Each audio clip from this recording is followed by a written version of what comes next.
بسم اللہ الرحمن الرحیم۔ السلام علیکم ورحمۃ اللہ وبرکاتہ۔ ناظرین، آج ہم آپ کو ایک بت پرست کا قصہ سناتے ہیں۔ ویڈیو شروع کرنے سے پہلے ہمارے چینل علم و بیان کو سبسکرائب کریں، بیل کے بٹن کو دبا دیں، ویڈیو کو لائک اور شیئر ضرور کریں۔ ناظرین، حضرت عبدالواحد زید جو مشائخ چشتیہ کے سلسلے میں مشہور بزرگ ہیں، فرماتے ہیں کہ ہم لوگ ایک مرتبہ کشتی میں سوار ہو کر جا رہے تھے۔ ہوا کی گردش نے ہماری کشتی کو ایک جزیرے میں پہنچا دیا۔ ہم نے وہاں ایک آدمی کو دیکھا کہ ایک بت کو پوج رہا ہے۔ ہم نے اس سے پوچھا کہ تو کس کی پرستش کر رہا ہے؟ اس نے اس بت کی طرف اشارہ کیا۔ ہم نے کہا، تیرا معبود خود تیرا بنایا ہوا ہے، اور ہمارا معبود ایسی چیزیں بنا دیتا ہے جو اپنے ہاتھ سے بنایا ہوا ہو وہ پوجنے کے لائق نہیں ہے۔ اس نے کہا، تم کس کی پرستش کرتے ہو؟ ہم نے کہا، اس پاک ذات کی جس کا عرش آسمان کے اوپر ہے، اس کی گرفت زمین پر ہے، اس کی عظمت اور بڑائی سب سے بالاتر ہے۔ کہنے لگا، تمہیں اس پاک ذات کا علم کس طرح ہوا؟ ہم نے کہا، اس نے ایک رسول قاصد ہمارے پاس بھیجا، بہت کریم اور شریف تھا۔ اس رسول نے ہمیں یہ سب باتیں بتائیں۔ اس نے کہا، وہ رسول کہاں ہے؟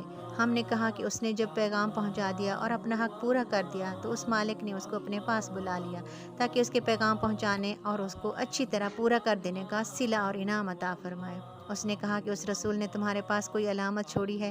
ہم نے کہا، اس مالک کی پاک کلام ہمارے پاس چھوڑی ہے۔ اس نے کہا، مجھے وہ کتاب دکھاؤ۔ ہم نے قرآن پاک لا کر اس کے سامنے رکھا۔ اس نے کہا، میں تو پڑھا ہوا نہیں ہوں، تم اس میں سے مجھے کچھ سناؤ۔ ہم نے ایک سورت سنائی۔ وہ سنتے ہوئے روتا رہا یہاں تک کہ وہ سورت پوری ہو گئی۔ اس نے کہا، اس پاک کلام والے کا حق یہی ہے کہ اس کی نافرمانی نہ کی جائے۔ اس کے بعد وہ مسلمان ہو گیا۔ ہم نے اس کو اسلام کے ارکان اور احکام بتائے اور چند صورتیں قرآن پاک کی سکھائی۔ جب رات ہوئی، عشاء کی نماز پڑھ کر ہم سونے لگے تو اس نے پوچھا کہ تمہارا معبود بھی رات کو سوتا ہے؟ ہم نے کہا، وہ پاک ذات حی القیوم ہے، وہ نہ سوتا ہے نہ اس کو اونگ آتی ہے۔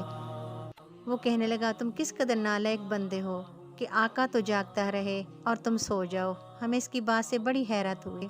جب ہم اس جزیرے سے واپس ہونے لگے تو وہ کہنے لگا کہ مجھے بھی اپنے ساتھ ہی لے چلو تاکہ میں دین کی باتیں سیکھوں۔ ہم نے اپنے ساتھ لے لیا۔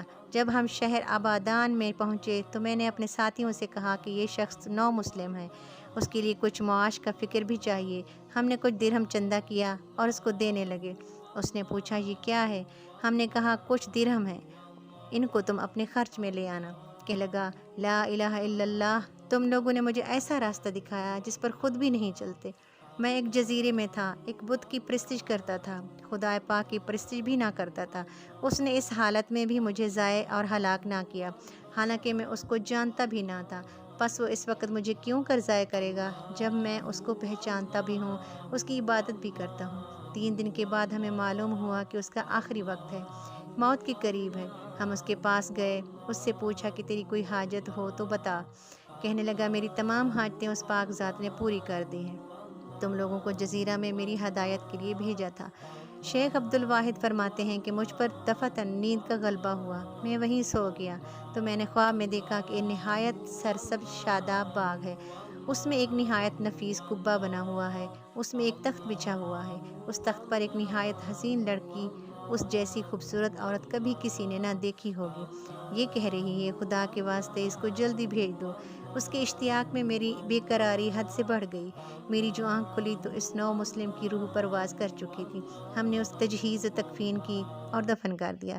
جب رات ہوئی تو میں نے وہی باغ اور قبہ اور تخت پر وہ لڑکی اس کے پاس دیکھی، وہ یہ آیت شریف پڑھ رہا تھا،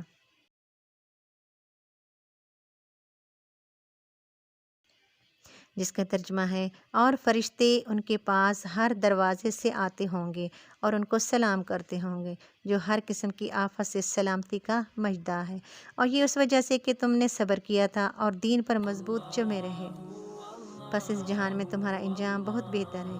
حق تعالی شانہ کی عطا اور بخشش کے کرشمے ہیں کہ ساری عمر بت پرستی کی اور اس نے اپنے لطف و کرم سے موت کے قریب اور لوگوں کو زبردستی کشتی کے بے قابو ہو جانے سے وہاں بھیجا اور اس کو آخرت کی دولت سے مالا مال کر دیا۔